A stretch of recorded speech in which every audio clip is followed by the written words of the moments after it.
I was a special spokesperson during the big operation that the Israeli Defense Forces did in 2002. At the time, it was when the Israeli Defense Forces essentially took over the security in the West Bank. At the time, it was horrific suicide bombers throughout Israel. Did you work with the international press or just domestic press? I actually was only for the international press, and that's what's so unique. In Israel, nobody knows me, and all around the world, I'm a household name. And how is your American accent so good? My parents immigrated from California. I'm a California girl. Which city? North of San Francisco in the Bay Area. Santa Rosa? Or? In San Rafael. I was born in San Rafael. I was. Lucas Valley, so nice place. My parents immigrated to Israel 40 years ago. I've kept the American English, but I'm through and through Israeli. The IDF has had PR issues for a long time. Why do you suppose that has been? I don't actually think that it's the IDF that has PR issues. I think that it has to do with the fact that the media worldwide, except in Israel, show Israel only through the spectrum of violence.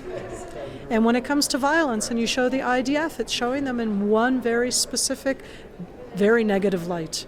And I think that that's our challenge. We're always shown through the issue of the conflict and violence. And how do you give a face to the people of the IDF when they're constantly shown as a tank or as a soldier or as somebody in a helmet? And that's our biggest challenge. Do you suppose the Israeli press office has been too lenient with the foreign press, leaving antagonist press a license to come out and malign and even libel Israel? Everybody does that nowadays in the press. It goes both ways in the sense that nobody is objective anymore. And I think that what we have is a sense that shouldn't the reporters be objective? What I look for is balanced. And when I say balanced, it means that they show both sides, that they're not presenting it from one side. And when I say that we're presented through violence, that's part of what interests the world. At the end, when people watch news, one of the reasons that we go out and watch news, they show us a little bit of blood, a little bit of violence, a little bit of gore. And what to do then in Israel? We do have a violent conflict, and that's when we're on the news. For me, a good day is when we're not in the news. I don't think it necessarily has to do with bias per se. Do you think Israel ought to be investing more in Hasbara? I think we always need to, because the name of the game is that we're in the media. If you're going to be in there, then you need to step up to it. You can't allow the other side to be the one that's defining and framing the story. And in that sense, what we do very often, we say, oh, they're saying lies, no response, or whatever. And I say, no, you have to be proactive. You have to step up. You can't just let one side tell the story without responding. And what you want to do even more is be out there as quick as you can, because the story is going to be there. How reliable are stories that come filtered through the Palestinian Authority, even those that come from foreign press sources, Reuters and AP? Coming from the Palestinian Authority, is there an inherent bias to be satisfactory to their censors?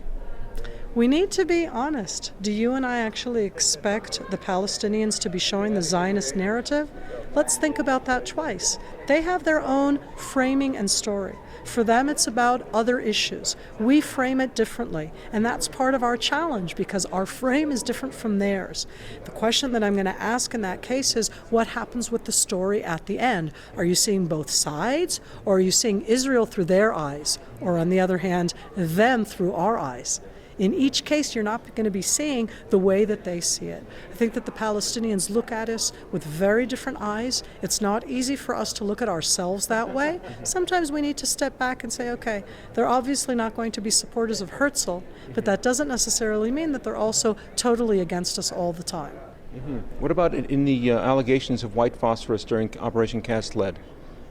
In that sense, it's something which is, and again, I say this is the challenge, it's part of the disgusting rules of the game. They say, we deny, we say. I've been in the IDF most of my adult life. And in that sense, when they say lies, we know.